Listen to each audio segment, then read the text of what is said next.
तेल एक ऐसी चीज है जिसको खाने से ज्यादा लगाने से और लगाने से ज्यादा डालने से लाभ होता है। कहाँ कहाँ तेल को डालना चाहिए इसके विषय में आयुर्वेद की संहिताओं में बताया गया है कि कर्ण में, नासिका में, मुख में और नाभि में नियमित तेल को डालना चाहिए। तो सर्वप्रथम जो अंग बताया है तेल डालने का वो है कर्ण। तो इस वीडियो में हम जानेंगे कान में तेल डालने के अद्भुत लाभ। तो चलिए शुरू करते हैं।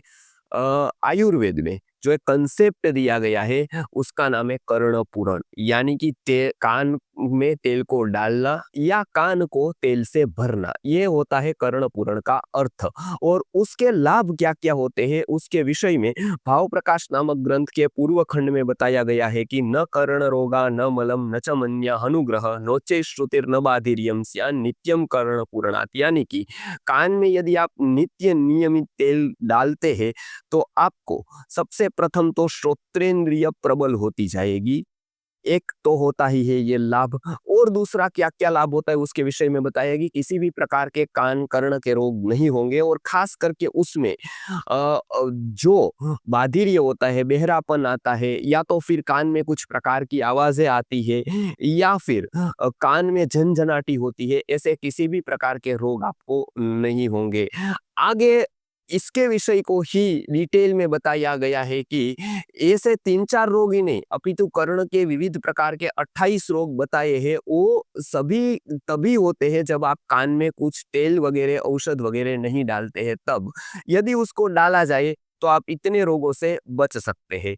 तो कर्ण पूरण करने से 28 प्रकार के रोगों से आप बच सकते हैं, उसके विषय में यहाँ डिटेल में भाव प्रकाश नामक ग्रंथ के उत्तर उत्तर खंड में बताया गया है। खास करके कर्ण शूर्ण, कर्ण नादो, माधुर्यम, श्वेड एव च, कर्ण स्राव, कर्ण कंडु, कर्ण गूथस तथैव च, यानी कि जो रोजमर्रा के रोग हमको देखने को मिलते हैं कान के विषय पे, एक तो कान में खास करके शूल यानी कि दर्द होना, नाद आना यानी कि उसमें सीटी वगैरह बजना, बाधिर्य यानी कि बहरापन हो जाना या आंशिक बहरापन होना, सूजन आ जाना, या किसी भी प्रकार का स्राव यानी कि पानी या पस ऐसा कुछ भी निकलना, खुजली आ जाना, या फिर वहां किसी भी प्रकार के फोड़े हो जाना, इस प्रकार के जो रोग मुख्य मुख्य है। और आज की स्थिति की हम बात बताए तो कर्ण में ऐसे बहुत सारे रोग होते हैं जो इन्फेक्शन के कारण भी होते हैं, कफ बढ़ने के कारण भी होते हैं, और खास करके वो इतने हद तक जाते हैं जहां ऑपरेशन करवाना पड़ता है। तो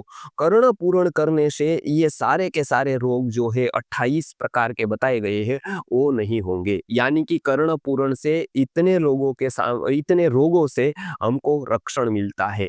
तो आपको ये विचार आया होगा कि कैसे भी कान में तेल डालने से क्या ये सब रोगों से हम बच सकते हैं? तो नहीं। आयुर्वेद का एक सिद्धांत है कि जो भी आप करो उसकी एक प्रॉपर विधि होती है। तो ये तभी आपको लाभ प्राप्त होंगे जब आप विधि पूर्वक करेंगे। तो आयुर्वेद के ग्रंथ के अनुसार कर्ण पूरण कैसे करना चाहिए या यानी कि उसकी क्या विधि है, वो इसमें समझाया गया है सारंगधर संहिता के उत्तरखंड में। उसमें ये विधि को समझाते हुए मुनि सारंगधर ने बताया है कि स्वेदयेत कर्ण देशंतु, यानी कि ठंडा यदि ये प्रदेश है तो सर्वप्रथम उसको शेक करना चाहिए। स्वेदयेत यानी कि उसको स्वेदन करना है, पसीना निकले उतना शेक करना है आसपास में, ताकि नसें वगैरह एक्टिव हो जाए, ब्लड का सर्कुलेशन ठीक हो जाए। इसके लिए कर्ण के आसपास के प्रदेशों में पहले गर्म शेक करना है या स्वेदन करना है, बराबर है। फिर थोड़ा लेट कर सो जाना है ताकि आपका सर्कुलेशन बराबर रहे और आप सम स्थिति में आ जाए।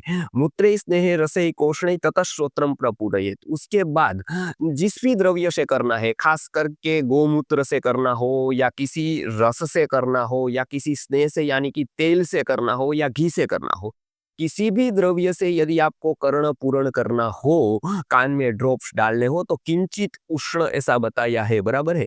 तो थोड़ा गर्म करके उसको डालना है, नहीं तो क्या होता है जम जाता है, कभी ठंड के कारण उसका एक थिकनेस हो जाता है तो पूरा जा नहीं पाता है। इसके लिए एक सिद्धांत है कि उसको थोड़ा गर्म करके उसके बाद ही उसको डालना है ताकि वो सूक्ष्म छिद्रों तक, सूक्ष्म जगह पर जा सके, उसका वो लिक्विफाई हो सके, उसका एक स्वरूप बन पाए, बराबर है। फिर क्या कहते हैं कि कितने समय तक उसको करना है, बराबर है। तो वो बताते हैं कि स्वजानुनः करावर्तम कुर्यात् शोटिकयायुधम ऐसा मात्रा भवेदेका सर्वत्रैष विनिश्चयः, बराबर है। वो मात्रा के हिसाब से उसमें बताया गया है, बराबर है। तो उसमें अलग अलग मात्राएं बताई है कि 100 मात्रा 500 मात्रा तक विविध प्रकार के कर्ण पूरण को रखना है। तो मात्रा किसको कहते हैं? तो आप ऐसे हाथ घुमाते और ऐसा एक करते हैं तो एक मात्रा करीब करीब 1 या 2 3 सेकेंड, उसको यदि ऐसे 100 गिने तो 300 500 1000 सेकेंड तक, यानी कि आप मिनटों में गिने महत्वपूर्ण, तो 5 या 10 मिनट तक आपको ऐसे ही रखना है। ज्यादा आप रख सके तो लाभ होगा, यानी कि मिनिमम आपको इतना रखना है, ऐसा कहने का अर्थ है वहां पर। तो आप यदि एक तरफ लेटे हैं और ड्रॉप्स या कर्ण पूरण किया है तो 10 मिनट तो आपको उसको रखना ही रखना है। अब ये तो हमने देखी विधि। अब उसके आगे बताते हैं कि कर्ण पूरण की तो ये विधि है, लेकिन कौन से समय पर करना चाहिए, तो इसके विषय पर बताते हैं कि आयुर्वेद के ग्रंथ के अनुसार कर्ण पूरण का सही समय क्या है। मतलब जैसे विधि देखी जाती है ऐसे ही समय को भी देखा जाता है। तो इसमें बताया है कि कर्णंच पुरितम रक्षे शतम पंच शतानि वा सहस्रम वापि मात्राणाम श्रोत्र कंठ शिरोगदे। ये तो हमने समझ लिया, मिनटों में हमने ये सही मायने मतलब मात्रा का जो विचार है वो हमने मिनटों में बता दिया। अब आगे कहते हैं कि रसादी पूर्णम करणे भोजनात् प्राक प्रशस्यते, यानी कि आपको किसी रस का, जैसे लहसुन के रस का होता है और भी औषधियों के स्वरस का कर्ण पूरण किया जाता है, कोई रस का करना है, बराबर है, तब कब करना है? भोजन से पहले, बराबर है, भोजन के बाद नहीं। तो भोजन से पहले उसको करना है। अब तेल से करना है मानो कोई, तो क्या बताए? तेलाद्य पूर्णम करणे भास्करे अस्त उपागते, यानी कि सूर्यास्त होने के बाद करीब करीब रात के समय पर सोते वक्त उसको तेल वगैरह से जो कर्ण पूरण करना होता है, वो कब करना है? वो रात को करना होता है। ये साधारण यहाँ पर बताया गया है। अब हम देखते हैं कि ये समय के बाद अभी हम देखते हैं कि कौन सा ऑयल, यानी कि द्रव्य कौन सा उपयोग करना है कर्ण पूरण के लिए, बराबर है। साधारणता से स्वरस वगैरह जो होते हैं ना, वो कोई कोई विशेष रोगों में होते हैं, बराबर है। तो यहाँ पर जो तेल होते हैं वो क्या होता है? वो जनरल उपयोग में आने वाले ये सभी तेल है। तो उसका उसको ग्रंथ के अनुसार हमने यहाँ पर लिखा है। तो सबसे पहले हम देखते हैं कि कान को स्वस्थ रखने के लिए सबसे अच्छा तेल है तिल का तेल। तो आपको जो द्रव्य लेना है, यानी कि तेल लेना है, वो तिल का तेल लेना है, बराबर है। ये तो उसको नियमित रूप से जैसे आप अभ्यंग करते हैं उसी समय कर्ण पूरण को कर सकते हैं, ये पहली बात है, बराबर है। अभ्यंग यहाँ पर करके उसके बाद कर्ण पूरण को करें, बराबर है। तिल का तेल। फिर कर्ण कृमि किसी को हो जाए तो कर्ण कृमि के लिए लहसुन डालकर थोड़ा गरम सरसों का तेल करना है और उसके बाद उसके ड्रॉप्स डालने हैं या पूरण करना है सरसों के तेल का। कर्ण कृमि के लिए, कर्ण में भी एक प्रकार के कीड़े होते हैं। इसके साथ साथ आप ये भी याद कर सकते हैं कि कृमि के लिए आयुर्वेद में कर्ण धूपन भी बताया गया है। इसके बारे में हम कभी आगे के वीडियो में हम लेंगे। जो कर्ण धूपन का एक कंसेप्ट है उसमें क्या है, औषधि युक्त धुआं कान में डाला जाता है और उसके बाद कृमि को खींचकर निकाला जाता है। वो धुआं इतना प्रबल होता है कि वो कृमि को खींचकर बाहर लाता है, बराबर है। तो ये कृमि को दूर करने के लिए धूपन भी किया जाता है। फिर कर्णशूल को दूर करने के लिए, यानी कि कान में किसी के दर्द है, बराबर है, तो उसको दूर करने के लिए दीपिका तेल या श्योनाक तेल भी आयुर्वेद की संहिताओं में बताया गया है, खास करके सारंग संहिता में। उसके बाद कर्णस्राव, यदि कर्णस्राव होता हो, यानी कि पस हो गया हो या पानी निकल रहा हो, ऐसा कुछ भी हो रहा हो, उसको दूर करने के लिए स्वर्जिकादि तेल है या आम्रादि तेल का प्रयोग आयुर्वेद की संहिताओं में वर्णित किया है, बराबर है। फिर ये तो हो गए कि विशेष विशेष रोगों के लिए, लेकिन 28 प्रकार के जो रोग है, कर्ण रोग है, उसके लिए सबके लिए कोई चलने वाला तेल है तो ऐसा एक बहुत ही अच्छा कर्ण रोगों के लिए उत्तम परम पूज्य विश्वनाथ दातार गुरु जी की फॉर्मूला से बनाया हुआ ये है मंत्र औषधि कर्ण बिंदु तेल। तो ये 28 प्रकार के कर्ण रोगों के लिए भी उत्तम है और कर्ण रोगों से बचने के लिए भी ये तेल का उपयोग बहुत ही उत्तम माना जाता है। अब हम आगे देखते हैं कि आयुर्वेद के ग्रंथ अनुसार कर्ण पूरण कब नहीं करना चाहिए, ये भी ध्यान में रखना है। सावधानी क्या रखें, तो सबसे पहले तो ये सावधानी रखें 5 साल से कम उम्र के बच्चों को कर्ण पूरण नहीं करना है, लेकिन कभी आप उसको ड्रॉप्स डाल सकते हैं, यानी कि आप देखिए दोनों फर्क है। कर्ण पूरण यानी कान को तेल से पूरना, बराबर है, और ये जो बिंदु हम डालते हैं वो छोटा-सा कर्णपूरण का एक भाग है मतलब बराबर है? तो ड्रॉप्स डाल सकते हैं बच्चों को उसमें कोई तकलीफ नहीं है।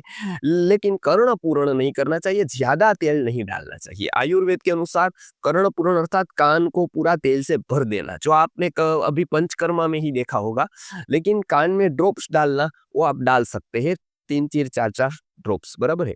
लेकिन 5 साल से पहले बच्चों को कर्णपूरण नहीं करना है। आगे कहते हैं कि नहाने या तैरने के तुरंत बाद तो आपको कर्णपूरण भी नहीं करना है और तेल भी नहीं डालना है क्योंकि उसमें पानी सूखने में देर होती है और पानी यदि वहां रहता है और आप तेल डालते हैं तो वहां पर फंगस होने के चांसेस बढ़ जाते हैं बराबर है। तो नहाने या तैरने के तुरंत बाद कर्णपूरण नहीं करना है, कान में किसी भी प्रकार के ड्रॉप्स भी नहीं डालने हैं। अच्छा, कान में चोट लग गई बराबर है, खून निकल रहा हो या पर्दे में होल हो गया हो, तब भूल कर भी किसी भी प्रकार का तेल एलोपैथिक आयुर्वेदिक होम्योपैथिक किसी भी प्रकार के ड्रॉप्स को नहीं डालना चाहिए। उसके लिए एक बाटी का प्रयोग है। बाटी जो कप कार्पास की आती है उसको घी में डालकर उसको रखी जाती है।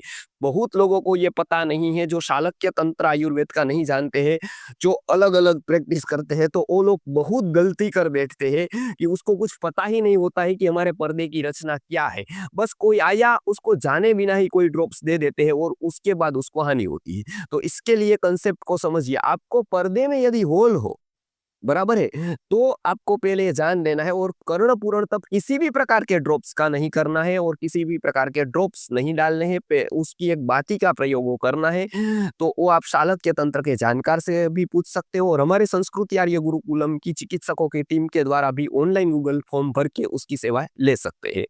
आगे कहते हैं कि कान में जलन होने पर भी आपको कर्णपूरण नहीं करना है। वो जलन किस वजह से हो रही है वो पहले जानना होगा और उसके बाद उस औषधियों से सिद्ध किया हुआ ही तेल वगैरह उसमें डालना होगा। तो ये जलन होने पर भी सावधानी रखनी है, तुरंत कर्णपूरण नहीं करना है। आगे कान में पर्दे में छेद हो गया हो जो मैंने बताया, उस समय भी आपको कर्णपूरण नहीं करना है। उसमें कान में ड्रॉप्स भी नहीं डालने हैं उस समय। उसका एक बार निदान हो जाए और उसके बाद पैसिफिक तेल का या कोई स्वरस का या घृत का ही कर्णपूरण बताया गया है। तो हमने यहाँ ये देख लिया कि कर्णपूरण कब नहीं करना चाहिए। ऐसी ही माहिती आपको अलग-अलग विषय की आयुर्वेद की अनेक तंत्रों की, जैसे ये शालक्य तंत्र का कर्ण का विषय था तो हमने उसके बारे में बताया, लेकिन अलग-अलग तंत्रों में ऐसे बहुत सारे विषय हमारे शास्त्रोक्त आयुर्वेदा चैनल पर उपलब्ध है और ऐसे ही आयुर्वेद और अध्यात्म के विषय हमारे आचार्य मेहुल भाई चैनल पर भी उपलब्ध है। वहां पर जाकर ये ज्ञान का लाभ आप निःशुल्क उठा सकते हैं। नमस्कार।